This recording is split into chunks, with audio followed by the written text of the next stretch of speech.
Seriously, the hell's wrong with you people? We're bad guys. It's what we do. Hey guys, this is Luke and Todd from the Scoundrel's Cantina, and today we're going to do a spoilery movie review on Suicide Squad. We will talk about the good, the bad, and the evil.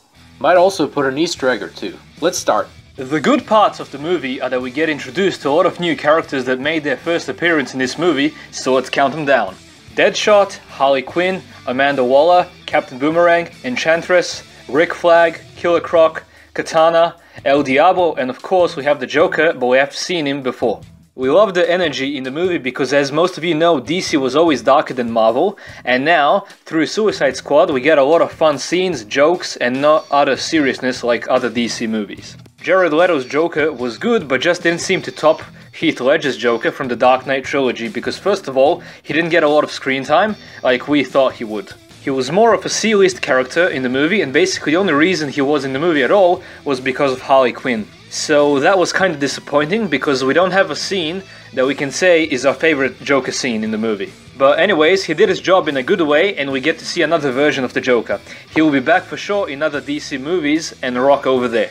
There are a lot of characters in the movie, and the movie isn't long enough for us to get a backstory on all of them, so that was a minus for them, but nonetheless, they did a very good job to introduce so many and give the backstories as much as they could. I've noticed since Batman vs Superman that these new DC movies have the same problem with going from scene to scene. Like they jump to something random, like in Batman vs Superman. It can get confusing that way, and it is confusing most of the time. The main backstories we get in the movie are about El Diablo, Deadshot, and Harley Quinn. They get the most flashbacks of them all. But the rest of the characters, minus Rick Flag and Enchantress, got basically no backstory. At the beginning of the movie, we just get Amanda Waller talking about what each of them can do and what they did. That's all about the rest of the characters. As you know, Batfleck made an appearance at the beginning of the movie when he catches Deadshot and Harley Quinn. We knew he wasn't going to get a lot of screen time at all, but what he got was awesome and we loved it. The best cameo in the movie has got to be Barry Allen, aka The Flash. We just get to see him like for a second when he catches Captain Boomerang. The con to the movie is that we don't get a lot of story about the villain of the movie, which is Enchantress and her brother, but mostly her. All we know without reading the comics about her is that she's a witch, that she lived for a long time and used to be worshipped as a god. She has a Davy Jones type story with a heart that whoever has it can control her, and that she possesses the archaeologist June Moon. And also the whole Suicide Squad story is basically that they are sent on a mission to escort Amanda Waller out of the city in which Enchantress is operating her Destroy the Humans thingy, and that the Suicide Squad decides to save it. So basically there is not much story going around this movie, which kinda sucks, but all the rest of it is awesome. I also didn't like the fact that from the very beginning everything is very fast paced and that there is basically non-stop action in the movie. Barely a few scenes where there is actual talking about something. Another con is that we learn nothing about Enchantress's brother in the whole movie. If we got this right, we don't even learn his name at all. But if you read the comics, you would know that his name is Incubus, and that he's very bad news with his sister. But hey, El Diablo is El Diablo. Will Smith, aka Deadshot, gets to have father-daughter scenes in the movie, which is really in his style. He has something special when it comes to kids. Not just talking about this movie, but all of them. Deadshot is one of the most badass characters in the whole movie. The guy just doesn't miss, has a great personality, and all in all, cares for something and fights for something. And not to mention the scene when he's shooting non-stop, which is so badass. Love that. Harley Quinn was done so well that most of the guys would go on dreaming about her later on.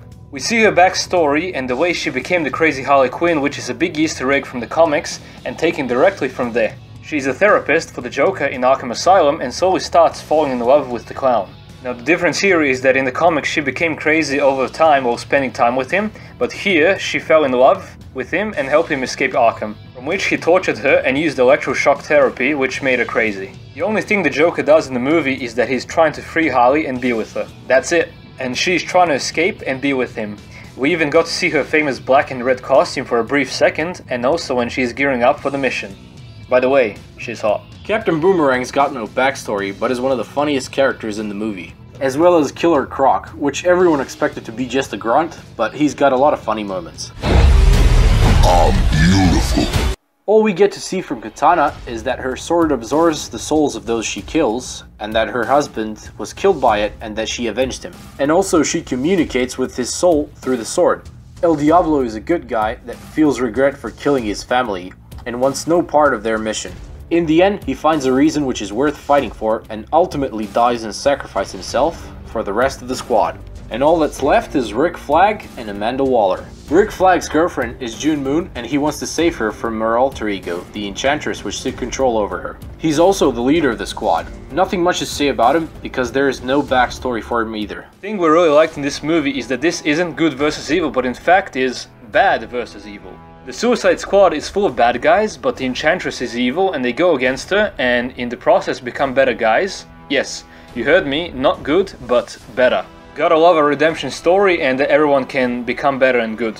Enchantress is not the biggest evil in the movie because Amanda Waller gets the #1 spot. She's a cold-hearted bitch that doesn't have a soul, and very well portrayed and a complex character. We would give this movie a 7 out of 10 because of the lack of story in the movie and too much action. But the energy in the movie is pretty damn amazing and that is why they didn't get a low rating. It's cool, it's fun to watch, we think that no one got bored watching it. And you basically don't need to watch previous DC movies to understand this because it's mostly made as a standalone movie. Although it is after Batman v Superman in the timeline. Now I just want to mention the fact about metahumans is they are basically referring to everyone that has a power is a metahuman.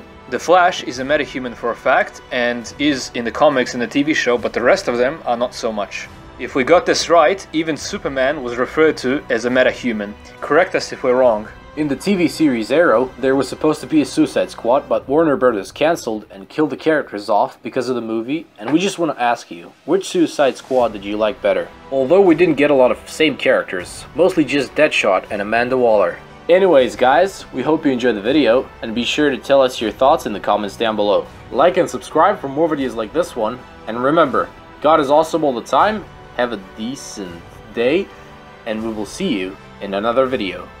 You rebel scum. This party's over.